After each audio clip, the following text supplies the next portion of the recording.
राष्ट्रीय उलमा काउंसिल। ये जो 2022 का चुनाव है, इसको आप लोग कैसे देख रहे हैं, क्या है? देखिए, 2022 के चुनाव सब लोग बीजेपी को रोकने के लिए लड़ रहे हैं, चाहे वो कांग्रेस हो, चाहे वो बीएसपी हो, चाहे वो समाजवादी पार्टी हो, चाहे वो जो भी अन्य दल हैं, सब ये कह रहे हैं कि हम बीजेपी को रोकने के लिए आए हैं। भाई, बीजेपी को कैसे रोकेंगे? समाजवादी पार्टी है, ये कहने के लिए समाजवाद है, लेकिन वो उसके अंदर जब घुस कर देखेंगे तो परिवारवाद हावी है। वो समाजवादी पार्टी नाम न रख के उसको परिवारवादी पार्टी रखना चाहिए, इसलिए कि अपने सरकार में 22 लाल बत्ती लेकर के घूमते हैं लोग। 38 लाभान्वित पद पे उनके परिवार के लोग हैं, बहन बहनोई, फूफा फूफी, चाचा चाची, काका काकी, नाना नानी, दादा चाचा, फुफेरा भाई, ममेरा भाई, इस तरीके से जो भी कजिन हैं। दूसरी बात यह है कि वो कह रहे थे कि हम बीजेपी को रोकने के लिए अल्पसंख्यकों को, दलितों को और अति पिछड़ों को, सब छोटी छोटी अन्य दलों को साथ ले करके हम बीजेपी को रोकेंगे। अभी रावण को 1 महीना तक पीछे पीछे घुमाए, उनको चूतिया बना दिए।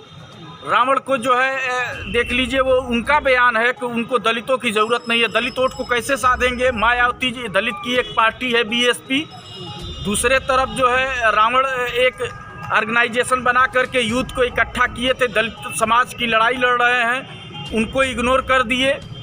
दूसरे तरफ पीस पार्टी है, उलमा काउंसिल है, एमआईएम है। अभी गोंडा में प्रेस वार्ता कर रहे थे अखिलेश यादव जी, एक पत्रकार ने उनसे सवाल किया कि क्या वैसी साहब को आप गठबंधन में लेंगे?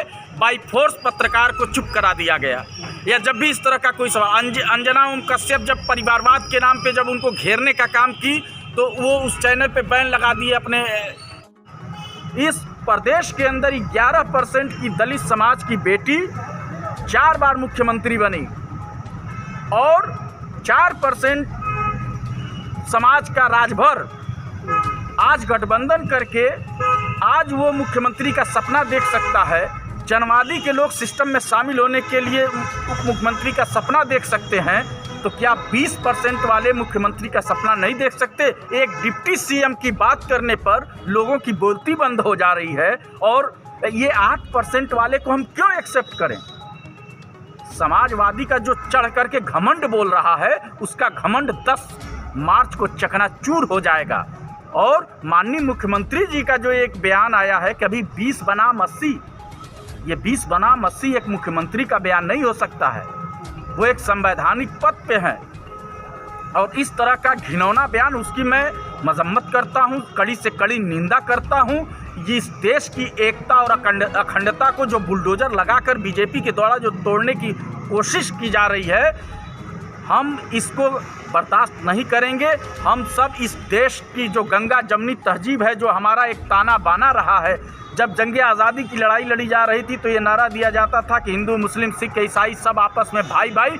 हम उस नारे को कायम रखेंगे, और इस तरह की जो भी उन्माद फैलाने का काम करेगा तो हम आगे आकर के पहले कड़ी में लड़ाई लड़ने का काम करेंगे। आज दुर्भाग्य है इस लोकतांत्रिक देश में कि आज टीवी चैनलों पे बात होनी चाहिए रोजगार पे, बात होनी चाहिए पढ़ाई पे, बात होनी चाहिए दवाई पे, बात होनी चाहिए देश की एकता और अखंडता पे, तो बात होती है हिंदू मुसलमान पे, बात होती है मंदिर मस्जिद पे, बात होती है मथुरा पे।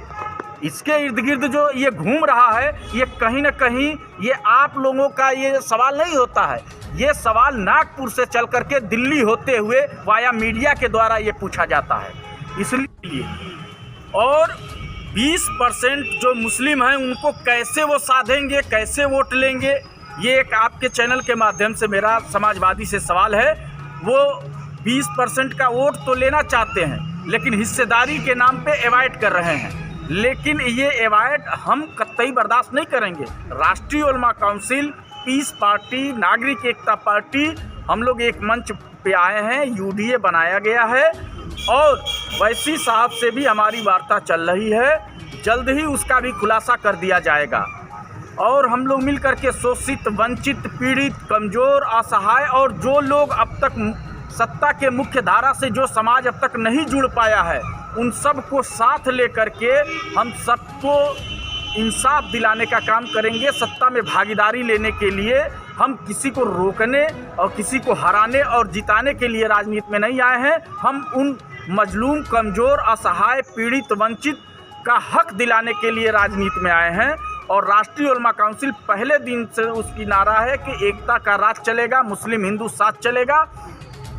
आप देख लीजिए, इस ज़िले ही नहीं बल्कि पूरे प्रदेश ही नहीं, देश के अंदर जब भी आतंकवाद का मुद्दा था कांग्रेस की सरकार में, आप देख रहे थे कि जब तालीम याफ्ता नौजवानों को और खास करके आजमगढ़ के पढ़े लिखे युवाओं को आजमगढ़ के निवासी होने के नाते जब कोई आवास नहीं मिलता था, उनको एजुकेशन से हटाया जा रहा था। जिस भी इंस्टीट्यूट में, जिस भी सरकारी कंपनियों में, जिस भी कंपनी में वो सेवा दे रहे थे, उनको आजमगढ़ के निवासी होने के नाते निकाला जा रहा था। उसकी लड़ाई राष्ट्रीय उलमा काउंसिल यहाँ से लेके, सड़क से लेके संसद तक और स्पेशल ट्रेन ले जा कर के दिल्ली के जंतर मंतर तक लड़ाई लड़ने का काम की।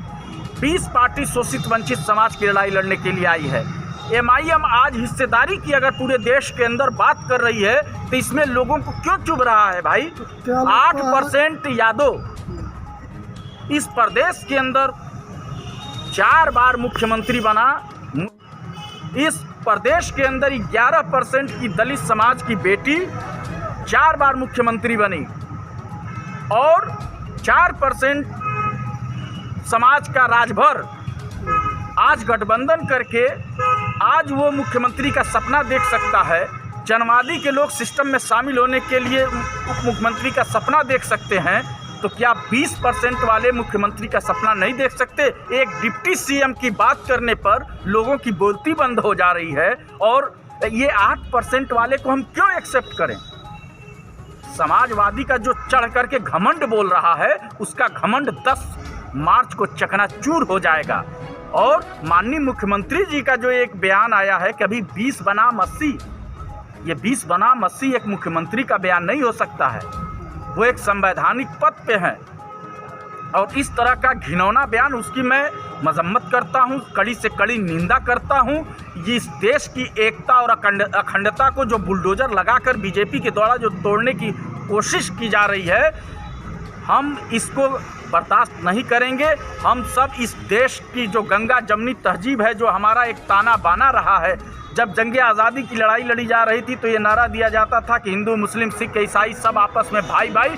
हम उस नारे को कायम रखेंगे और इस तरह की जो भी उन्माद फैलाने का काम करेगा तो हम आगे आकर के पहले कड़ी में लड़ाई लड़ने का काम करेंगे। आज दुर्भाग्य है इस लोकतांत्रिक देश में कि आज टीवी चैनलों पे बात होनी चाहिए रोजगार पे, बात होनी चाहिए पढ़ाई पे, बात होनी चाहिए दवाई पे, बात होनी चाहिए देश की एकता और अखंडता पे, तो बात होती है हिंदू मुसलमान पे, बात होती है मंदिर मस्जिद पे, बात होती है मथुरा पे।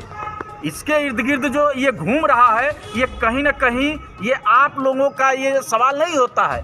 ये सवाल नागपुर से चल करके दिल्ली होते हुए वाया मीडिया के द्वारा ये पूछा जाता है। इसलिए इस देश को हम बंटने नहीं देंगे। इस देश में अमन और शांति बनाने के लिए राष्ट्रीय उलमा काउंसिल जो यूडीए बनाई है 2022 में, अगर जो हिस्सेदारी देगा, चाहे वो कांग्रेस दे, चाहे वो BSP दे, चाहे वो समाजवादी दे, चाहे वो अन्य कोई भी दे, जो हमको हिस्सेदारी देगा, जो यूडीए की बात करेगा, वो सत्ता पे राज करेगा।